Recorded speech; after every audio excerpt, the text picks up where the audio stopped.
Welcome, everybody. We've got David Childers from KCM, Keeping Current Matters, one of my favorite companies. If you've been following me, you know that I'm using them daily practically, and I'm bombarding all of you with graphics of the market. But I love this stuff. Tells a story, right? And we're going to do the same thing today.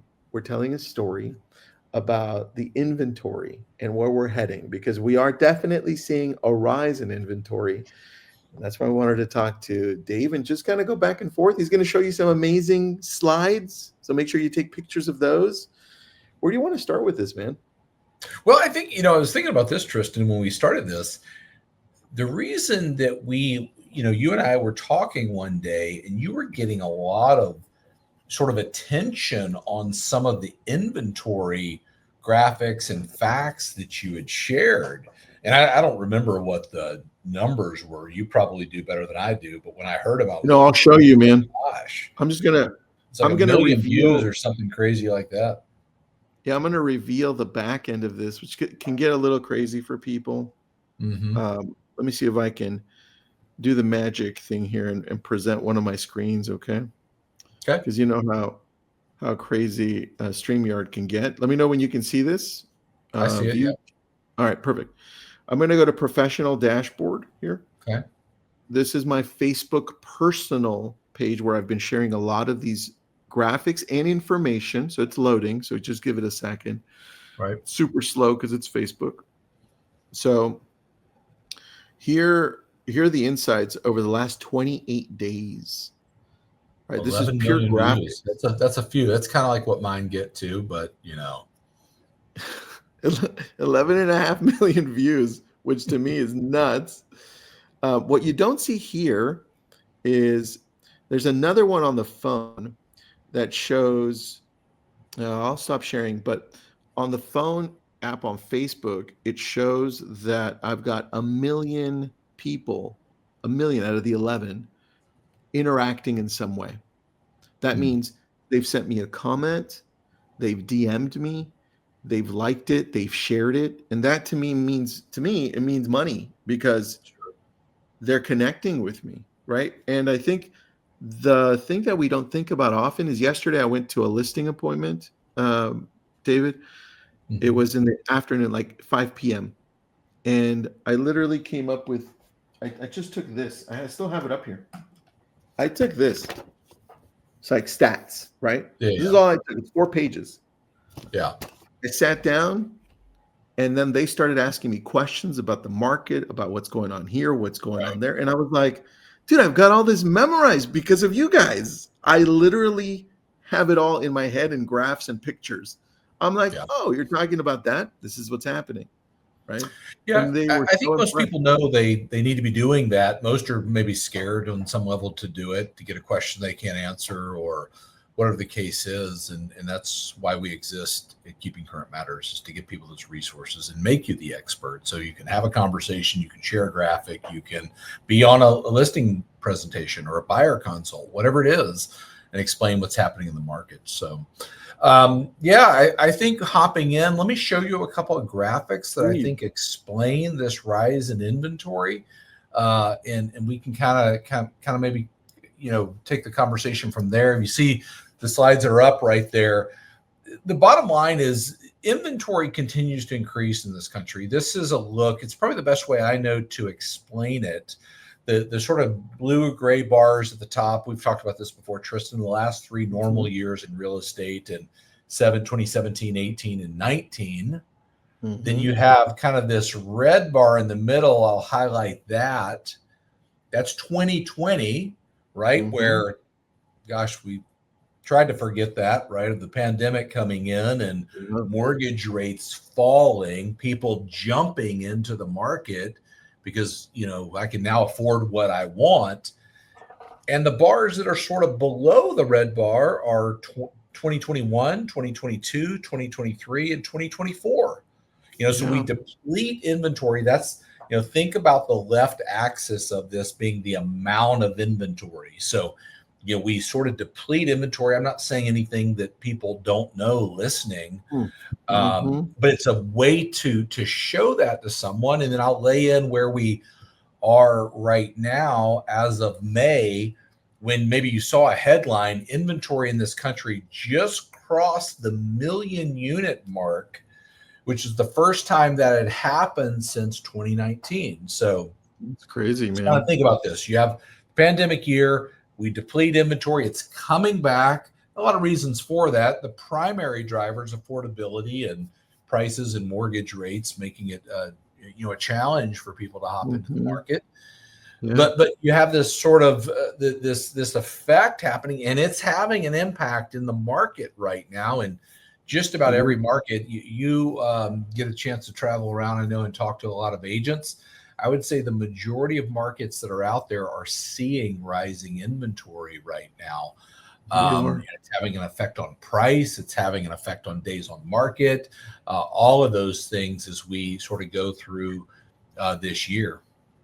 I'll tell you how I use this one. By the way, everyone, do yourself a favor, snapshot this right now.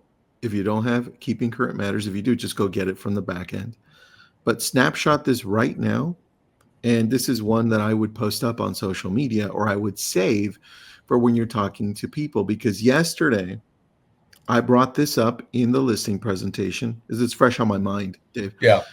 I brought this up, and I used this so that they could go with a more realistic price. Because I said, look, the higher the inventory goes up, right, people are going to have a lot more to choose from. And we're watching days on market now go from, in my market, from 14 days on market in February to now 42 days on market as of yesterday. That's a big increase in just a few months.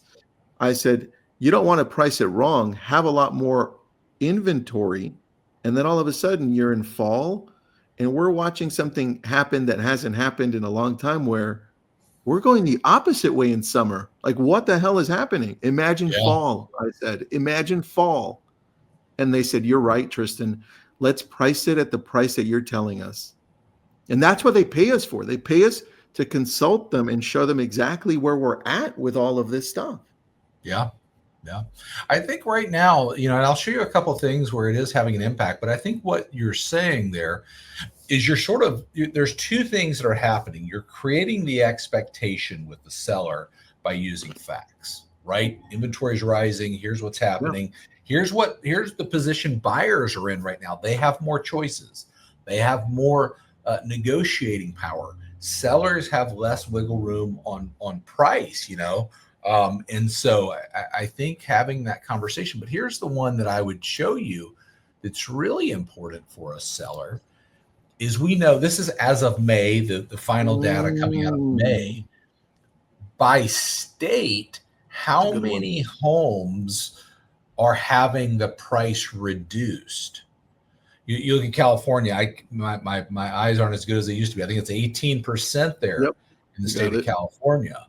And even look at Arizona or Texas. Every state right now is seeing this rise in price reductions, right? And you can even go in and grab that. We grab it. I can go into every city and say, hey, here's the amount of active inventory. Here's the number that have had price reductions, and then just kind of go. That's a really good one, man. And I wish I see, there's so much stuff to choose from in the back, right? I don't know. I'm being serious. It's overwhelming at times. I hear you. Yeah. I don't know what to choose sometimes to bring with me, but the fact that I'm using this daily, going to the back, reading, understanding, you guys simplify it. I have that in the back of my mind because I brought up the fact that price reductions are happening more. And I said, look, it's normal. Usually you have a lot more inventory. There's obviously more price reductions, right? But let's also take a look at where we're heading in comparison to a few years ago. And to answer Maria's question, Maria, the graph is in KCM. If you go to market updates on the left-hand side, and then the market updates, just choose, you'll see David's face on monthly market reports. It's the June 2025 one. I know because I just grabbed it, right? And then that one, June 2025, click it. And I believe it's the 5th or 6th graph that you're going to see, or slide.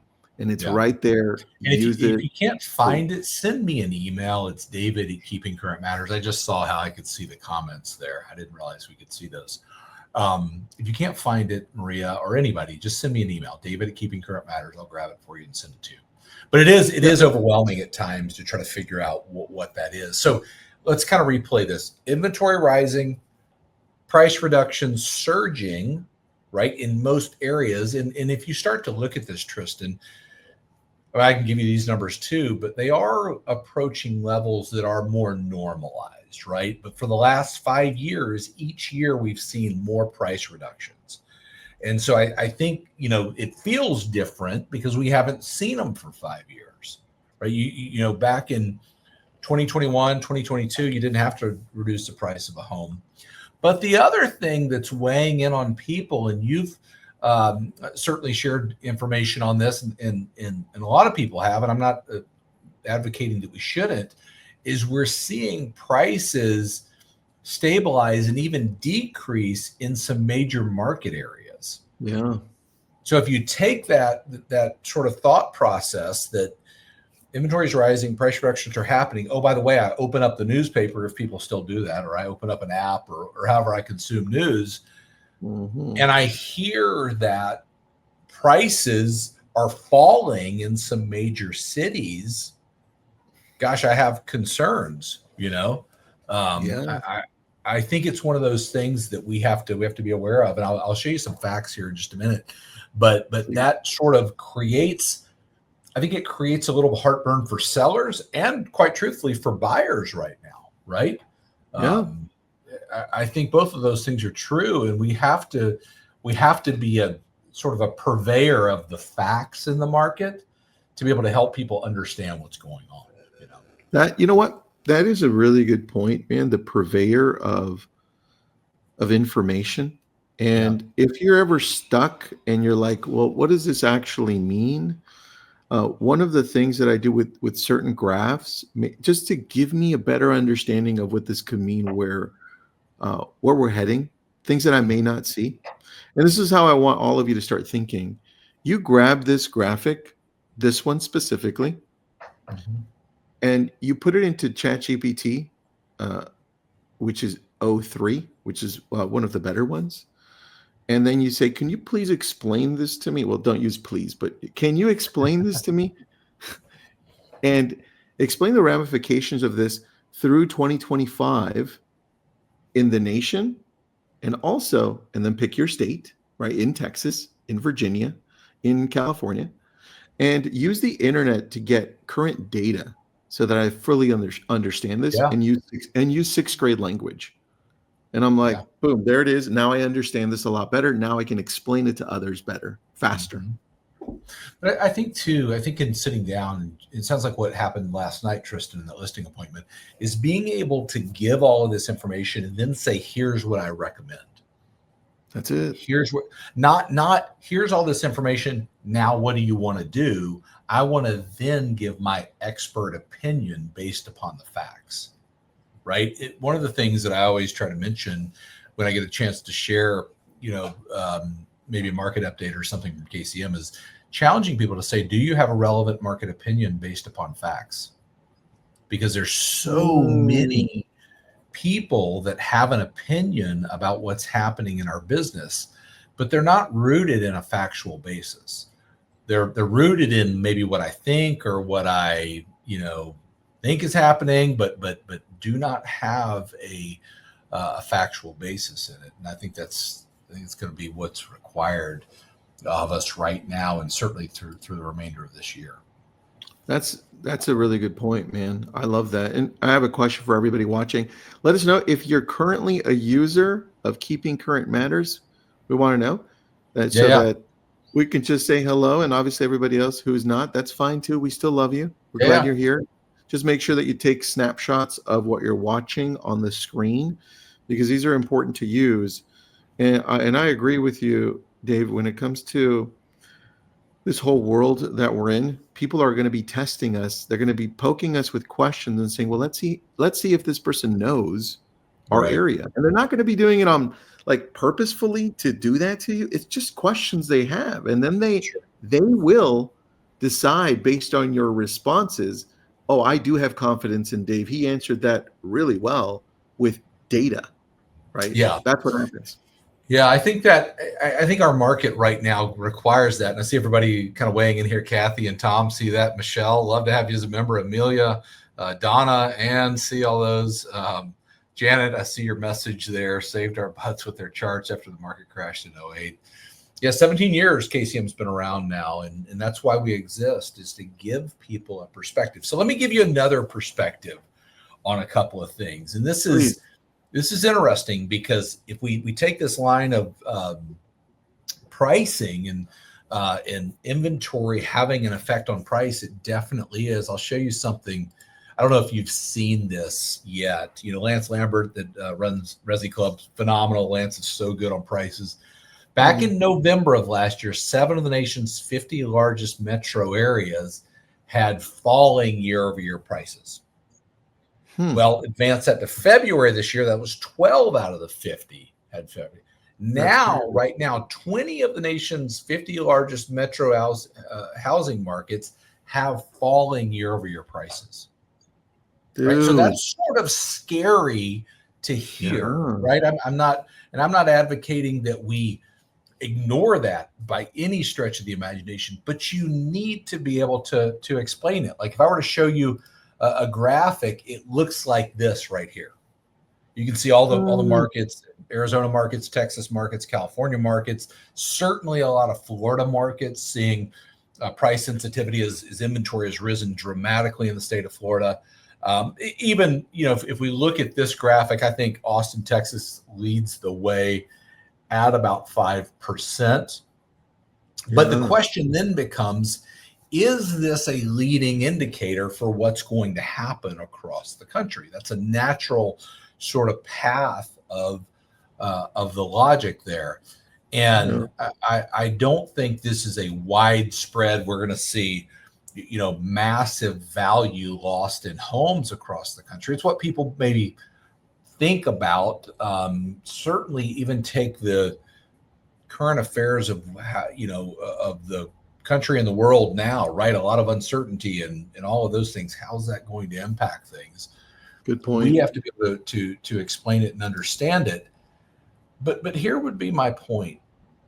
Any recent dips, and this shows every one of those markets that's had a dip, the leading ones, are heavily offset by the gains those markets saw in the last 5 years. So, yeah, which is sometimes not actually all the time not brought up by the media, by the national media. Yeah, I can't remember. If you find a time when it's brought up by the media, send it to me. How's that? Fair deal? That's a fair deal, but you win. Seriously, that doesn't sell. Good news doesn't typically sell. The job of the news is to get you to watch more news. They want to draw you in so that you go, I want to know what's going to happen. It's a brilliant model, right? And it's designed to sell advertising. That's ultimately what it's designed for.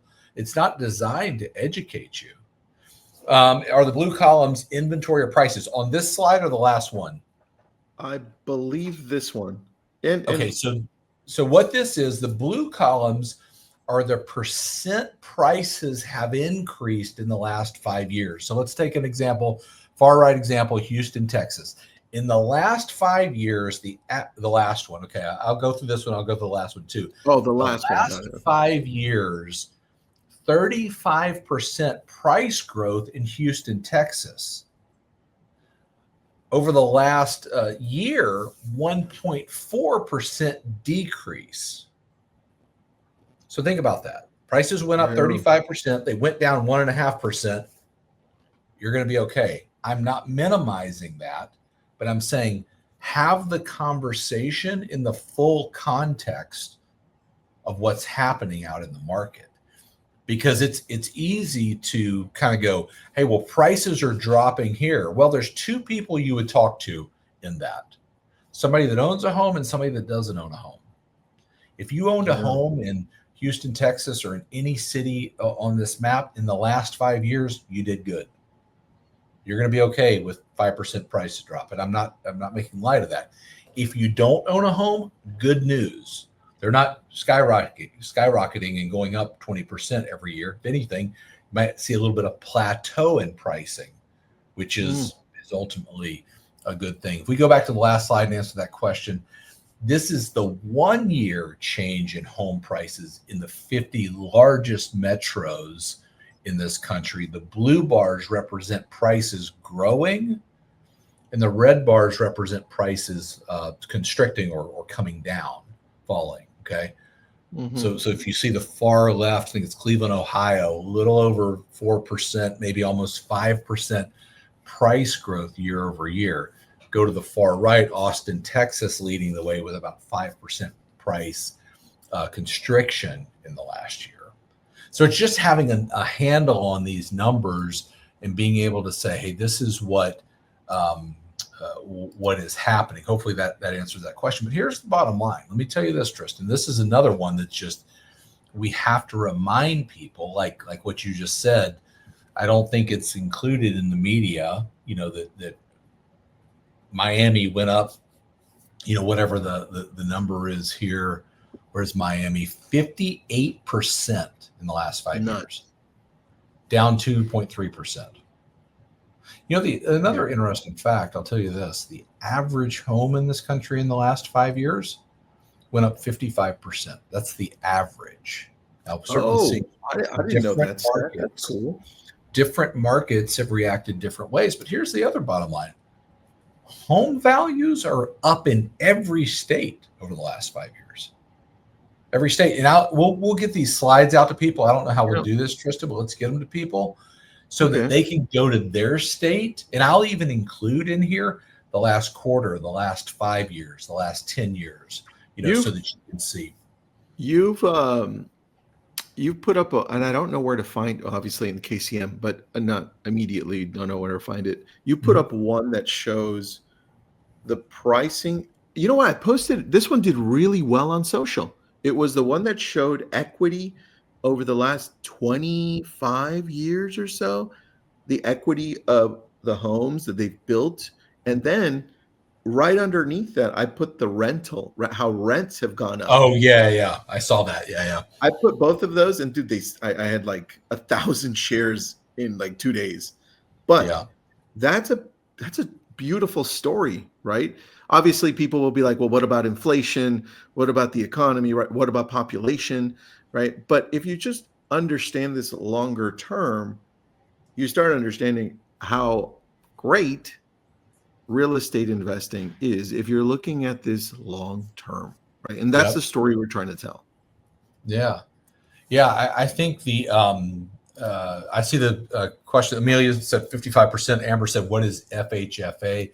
FHFA is the Federal Housing Finance Authority, the governing body over a lot of lending tools. You can go, I'll tell you something else, Amelia, Amber, to answer that question. Inside of every KCM graphic in the notes section is the source report for this information. Yes, true. The reason this is important is when you post something like this, a lot of people may not post something like this because they are, I don't mean this disrespectfully, they may be afraid to get a question they can't answer, right? If I post something like this, where'd you get this information, Tristan? How do you know that prices went up, 47% in the state of Texas? How do you know? Do you know everything about it? You can say, hey, the reason I know it is I study the market and here's the source. Yeah. Now, I always tell people, no, they're never going to go there. They're not going to read it, but you'll feel better, right? And more confident because you're able to give somebody, here's the actual source of the information. That's a great point. I post so much data that every once in a while people will be like, what's the source? And I'm like, oh, it's in the graphic. It's just really small, right? And it feels good telling them, hey, you didn't read. I'm just telling you. Totally, right. And trust me, they're not going to read it. I'm not suggesting they are. Al, I see your question. Yes, you can grab this by major MSA. What MSA are you in, Al? Post that in there. but you can pull that. I can send you a link as well to be able to grab that. But yeah, I think this information is important. I think people want to know it.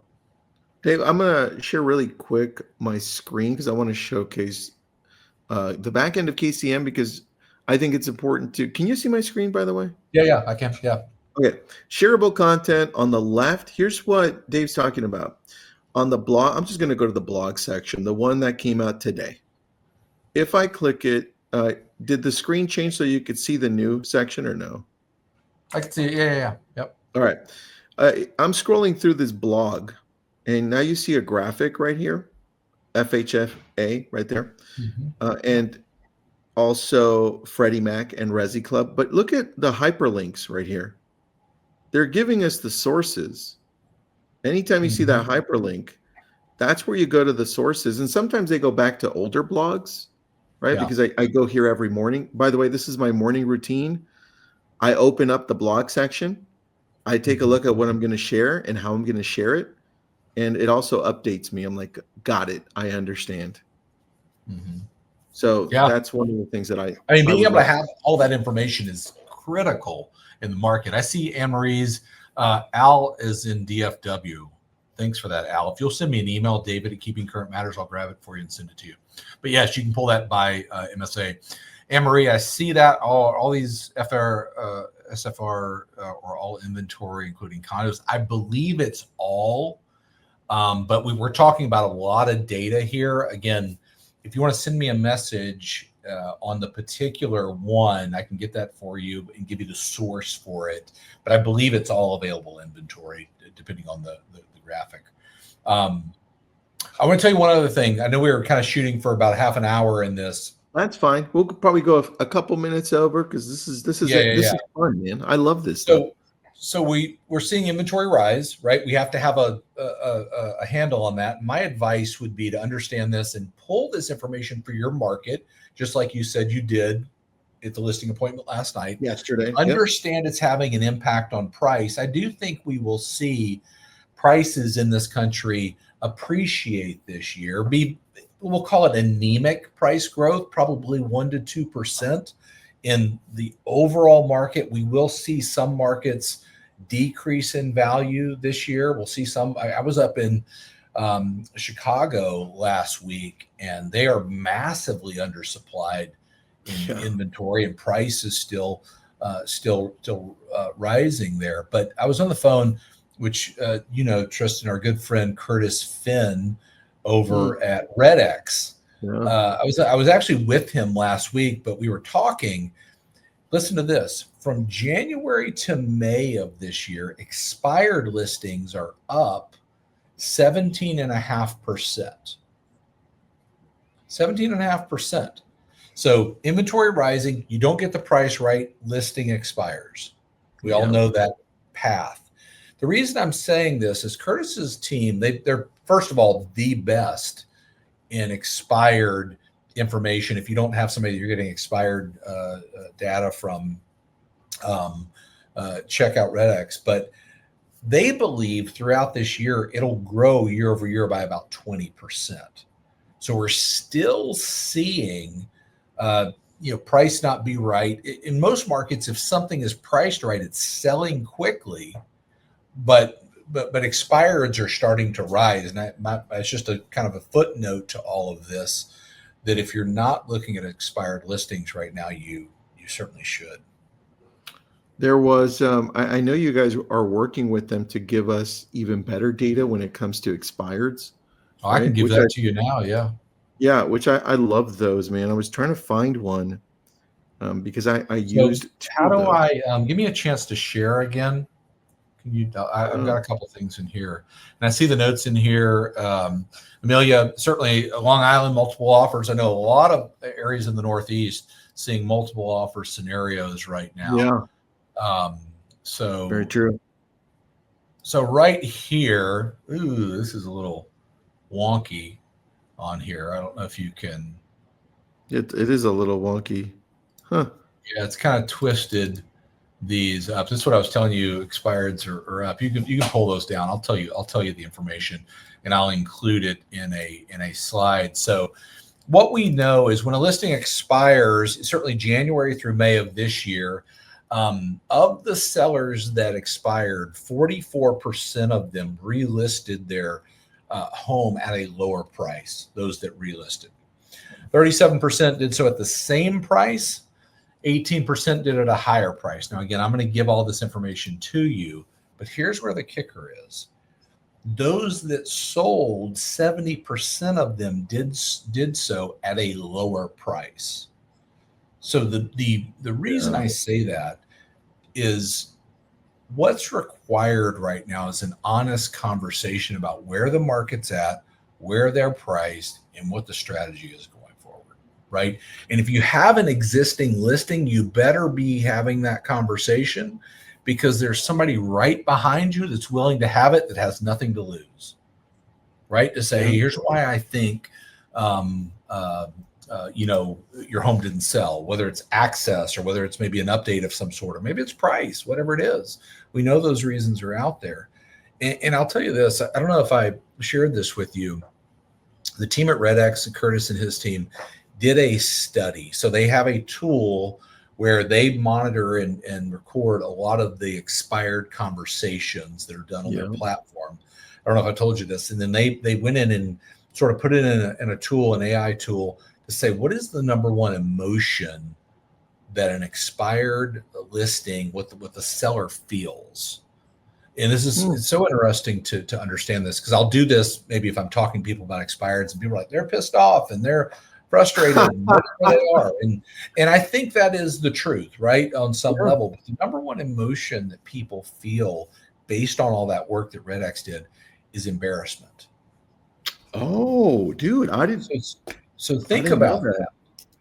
They're embarrassed. They told their family and friends, people at church, whatever the case is, we're going to sell our house, we're moving on, and now we're not, right? We didn't sell the home. So the reason I bring that up is if you can meet somebody where they're at and be a resource to help them accomplish the goal they set out to accomplish, you can make a massive impact in their life and in their world. And I think right now, I think in our business, in a time where most of us are looking for new ways to generate leads and new ways to start conversations, expired listings are the way to go. Matter of fact, I'll tell you, this was fascinating too. When an expired listing selects a new agent, they have a 57% better chance of selling the house. Think about that. That makes complete 57%. It makes complete sense. And I agree with you, Amelia. There, nobody wants to be wrong. It's embarrassing, right? You don't want to. You want to show up and say that. But here's the thing. I think it's more than that. I think it's about an honest conversation. It's an honest conversation on, hey, here's what we need. If you're serious about selling the house, here's what we need to do. We need to sell it. We need to get it done. You know what's interesting, man? I just thought of this, but I'm gonna say it out loud with you, and I may be completely wrong. I'm just assessing it as you're talking. But when we deal with luxury listings, so higher priced, whatever luxury is in your neck of the woods, guys, as you're listening in, I'm gonna just say for us, 10 million over, so much higher luxury. We've noticed that they relist 4 or 5 times, and they finally get the price right. Yeah. Now I'm thinking when you said embarrassing, I'm like, wait a second. Do these set of ultra high net worth individuals have a higher tolerance for risk and higher tolerance for who cares if it doesn't sell? I'm right, until they're like, you know what? Screw it. Fine. I see price. Okay, fine. Price. Interesting. Yeah. I had not thought of that. I don't know. I don't know the answer to that. Maybe so, but I think most people are attached to something maybe that they think this is what, we will get for the house. This is what it's worth. And they are more emotionally attached to that than they are logically attached to that. And I see, Anne-Marie, I see your comment there. Chris Voss's book, Never Split the Difference. Excellent resource for negotiation. And, I heard an example the other day. I'll share this with you as we kind of know we're a little bit over time wrapping up. if you, heaven forbid, Tristan, one of your kids or a loved one were to go out, be on a playground and be playing and break an arm or get hurt bad, you have to take them to the hospital. You sit down with a doctor, they X-ray the child, and they bring you the X-ray and they give it to you and your wife, and they're like, "Here's the X-ray. The arm's broken. Now, what do you want to do?" Yeah, they wouldn't do that. They wouldn't do that. They would say, my "Here's the X-ray. Here's what it is, exactly, and here's what we're gonna do." Right? That's our job right now, is to say, "Here's what's happening in the market. Here's what's going on in Dallas or in Northern California, wherever we're at, and here's what we're going to do." That is my expert opinion based upon the facts. That's why you're hiring, not to sit down and go, "Now, what do you want to do?" Yeah, very true. That's it. That's exactly what happened yesterday, man, because they were looking for an answer.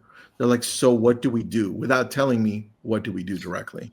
Yeah. Right. Yeah.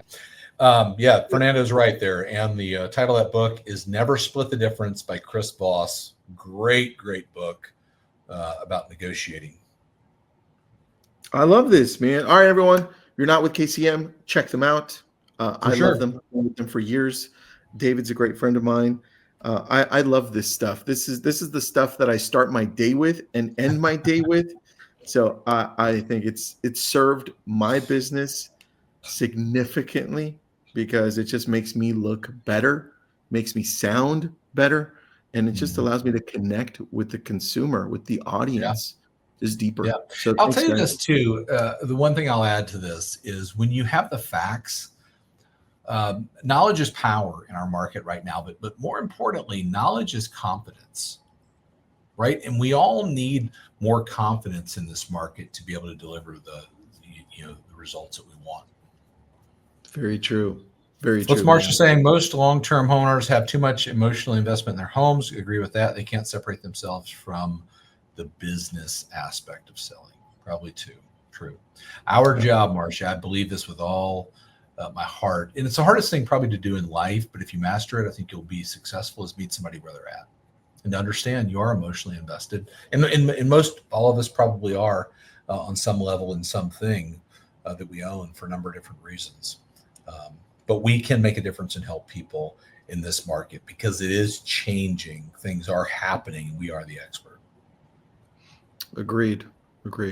Thanks, man. Appreciate you. Everyone else, thank you so much for being here and going through this. Information is super valuable right now, but interpretation of it is way higher. So practice, jump into KCM, use it. Have an awesome day. Thanks, Dave. Sounds good. See you. Bye. And